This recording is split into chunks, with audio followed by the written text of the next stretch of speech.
আমি সেই মেয়ে। একদিন হয়তো অন্য কোনো একদিন আমার সমস্ত মিথ্যে পোশাক ছুঁড়ে ফেলে দিয়ে আমি হয়ে উঠবো সেই অসামান্য।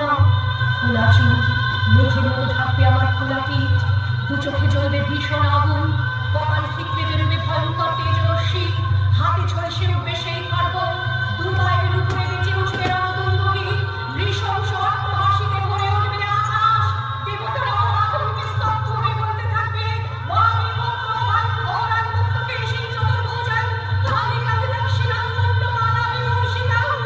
বিভৎসতা বদলের মতো আমি এগোতে থাকবো, আর আমার এগিয়ে যাওয়ার পথের দুপাশে মূল্যহীন অসংখ্য দেহ ছটফট করতে থাকবে। সভ্যতার দেহ, প্রগতির দেহ, উন্নতির দেহ, সমাজের দেহ। হয়তো আমি সেই মেয়ে, হয়তো বা